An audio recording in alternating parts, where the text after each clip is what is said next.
नमस्ते sir, how are you? सबसे पहले बताएंगे congratulations for your new project in theatres. हाँ जी। अच्छा परफॉर्म हो रहा है थिएटर्स में, काफ़ी कलेक्शंस भी काफ़ी हम देख रहे थे इंक्रीज़ होते जा रहे हैं। How you feel I now? Feel very happy. I feel कि जितनी मेहनत की थी that's being rewarded and people have acknowledged our work also. What we been told is कि काफ़ी समय से इस तरह की फिल्म नहीं आई थी। हम वैसी फिल्म लेकर आए हैं, इस बात की अलग खुशी है। एंड बहुत प्यार मिला लोगों से, तो ऑफ कोर्स अच्छा लगता है। When you heard about the script, जब आपने स्क्रिप्ट सुना, कुणाल सर लेके आए, how was that process? Call आया या इट वाज जस्ट अ यार सडन? मैं एक्चुअली रितेश सर से मिलने गया था, रितेश सेडवानी जो एक्सेल के प्रोड्यूसर हैं। और उन्होंने मुझसे कहा कि यार तुम्हें कुणाल की स्क्रिप्ट सुननी चाहिए। In fact he made a call to Kunal. Kunal उसी वक्त आए और उन्होंने आइडिया सुनाया था उस वक्त मुझे। फिर एक नरेशन रखी हमने जिसमें वो राउंड टेबल पर हम सारे एक्टर्स भी आए थे, बैठे हुए थे। पहले दिन में प्रतीक और दिवेंदु से मुलाकात वहीं पे हुई। और जब उन्होंने नरेशन शुरू किया तो हम सारे लोग हंस हंस के कुर्सी से नीचे गिर गए। तो मुझे उस वक्त ये ज़रूर लगा कि यार ये इतने अच्छे परफॉर्मर हैं कुणाल। हो सकता है उन्होंने अपने परफॉर्मेंस में निकाल लिया और मुझे समझ भी नहीं आ रहा, स्क्रिप्ट भी पढ़नी चाहिए मुझे। फिर मैंने स्क्रिप्ट पढ़ी और स्क्रिप्ट पढ़ने के बाद मेरा सेम रिएक्शन हो रहा था।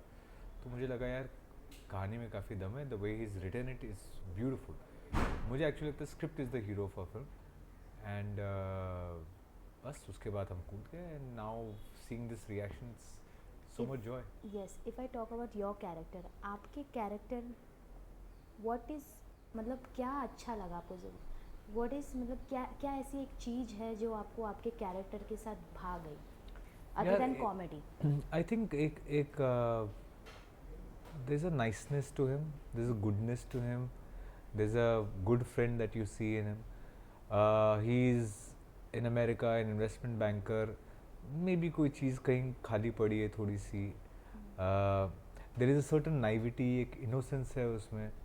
ये सारी चीज़ कुल मिला के काफ़ी सही बैठती है. And with what is happening with them, उसमें वो बड़ा ही odd fit है. So I found that very interesting कि सब जगह ऐसा ऐसा कुछ चल रहा है, ये बीच में how will he find a space in all of this? I think that was interesting.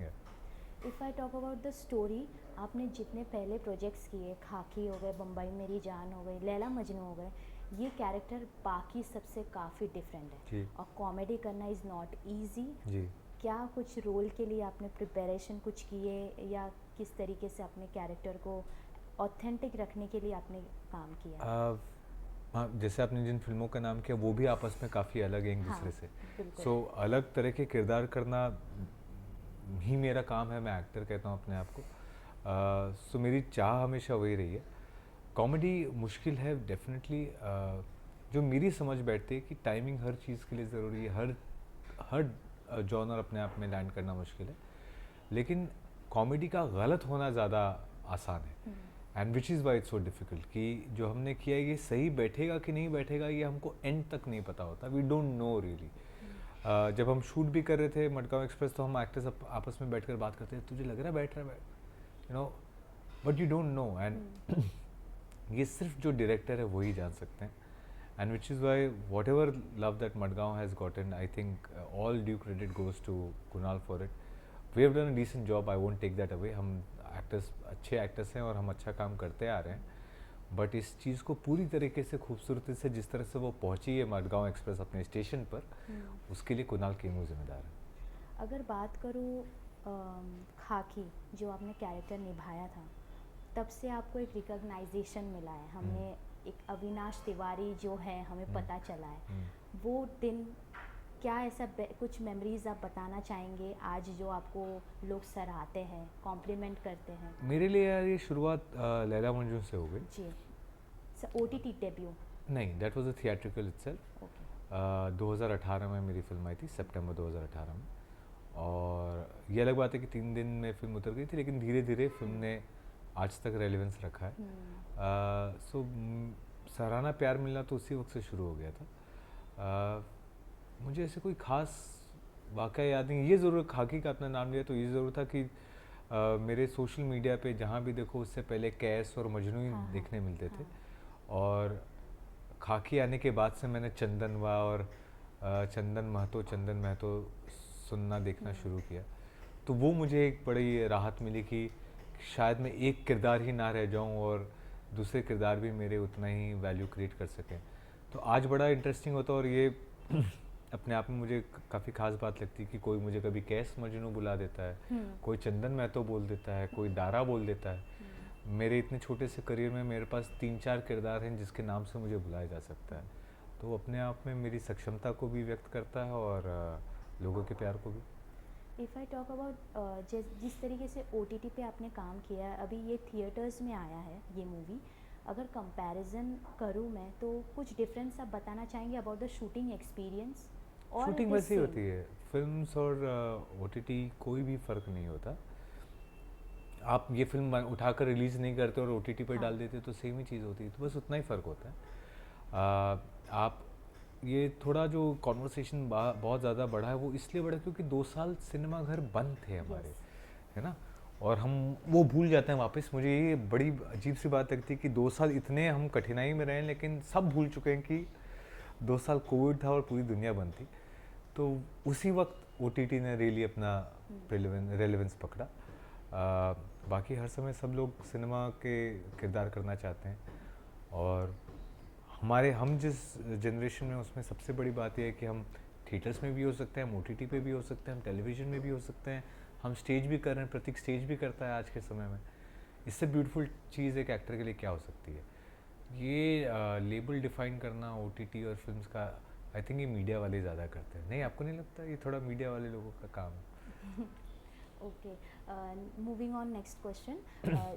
जैसे जो स्टोरी आप लेके आ रहे हैं, 3 दोस्तों ट्रैवल कर रहे हैं और जिस तरीके से वो क्योस होता है, मतलब सस्पेंस रहता है क्या होने वाला है आगे। अगर आपके रियल लाइफ की बात करूँ, जो 90s में कुछ मेमोरीज़ होते हैं हम अभी भी याद करते हैं, 20s में जिस तरीके का मतलब काफ़ी ग्रोथ हो गया है, हम वो दिन मिस करते हैं। आपकी कोई ऐसी मेमोरीज़ है जो आप काफ़ी 90s वाले मतलब जो आप करते यार थे? 90s वाला एक चीज़ तो है, मुझे अभी कुछ दिन पहले ही दोस्त से बात हो रही थी तो याद आया।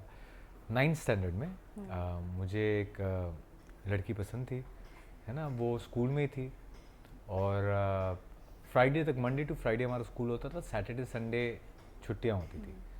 वो यहाँ एक मंदिर है, हनुमान मंदिर, उसके ऊपर ही उनका घर था। तो मेरे जो दोस्त हैं वो हनुमान भगवान के भक्त थे, मैं भी उन दिनों बन गया था भक्त। तो मुझे एक्चुअली सच कहा जाए तो हनुमान चालीसा जो थोड़ी बहुत आती है वो इसीलिए आती है क्योंकि मैं मैडम के घर के चक्कर लगाने जाता था और उनके सामने एक राम मंदिर थी जिसके PCO से 1 रुपये का कॉइन होता था, अगर आपको याद हो। कॉइन डालें और अब तो मैं वो मिस कॉल देता था, पूरा कॉइन मिस कॉल देता था और वो अपने घर से बाहर निकल के बैल्कनी में आती थी और मैं उन्हें देखते हुए और फिर बड़े स्टाइल में बाय करते हुए वापस बिना मुड़ के देखे निकल जाता था। तो ये मुझे बड़ा यूनिक लगता है। ये आज के समय में तो होता भी नहीं कि कोई बातचीत भी नहीं हुई, आपने सिर्फ देखा और मतलब सही तरह से देख भी नहीं रहे क्योंकि अगर देखते हुए इतने लोगों ने देख लिया तो थोड़ी शर्म आती थी उस वक्त। So you would not even look at, you just look at her and know that she is there and you are there and you leave back. और उसी बहाने हनुमान चालीसा भी आ गया मुझे यार, और क्या चाहिए। आप ओल्ड स्कूल है या न्यू स्कूल? मतलब जिस तरीके से आजकल का जनरेशन है, सोशल मीडिया, तुरंत जैसे आपने कहा कि एक बार लुक ही काफ़ी होता था, हाँ। तब वही सेटिस्फैक्शन। तो यू आर ओल्ड स्कूल और आई एम अ स्कूल जो ओल्ड स्कूल और न्यू स्कूल दोनों का मिक्सचर है। I think there is no one way of living that I have. सबसे ख़ास बात है कि जिस समय में हमें उसमें हमें पुरानी चीज़ों से भी कनेक्ट है और नई चीज़ हमसे अच्छा कोई खेल नहीं पा रहा। तो मैं किस स्कूल में अपने आप को डालूँ, मैं नहीं समझ पा रहा हूँ। Talking about your career, family का कैसा रिएक्शन है? क्योंकि यार family has been very kind, family has been very supportive, family has been very joyous. I think now it has come to a point where my parents are secured and relax कि हाँ, I think he is doing well in his life and it's just a great time to see that everyone around me is having a great time. I think this is the best phase of my life. Professionally I'm doing well, personally I think everyone around me is doing fantastic. Health wise I'm doing fab. I haven't seen a better time. After Madgaon Express, what audience gonna see next time? The audience, I mean all I can promise is that I can keep surprising and The audience will be definitely surprised with the kind of stuff that I'm coming with. This year I have a couple of releases. I'll mention one. It's Mehta Boys. It's a father-son story. It's written by a guy who wrote Birdman, the Academy Award-winning film. His name is Alex, and it's been directed by Boman Irani. He's acting in that film too. He's playing my father. I think it's a very heartwarming, heart-touching film. Everyone who sees it is going to be deeply affected, so I believe, and we shall see when it comes. Yeah. Thank you so much, Avinash. All the best for future. Thank you Thank so you. much. Thank you.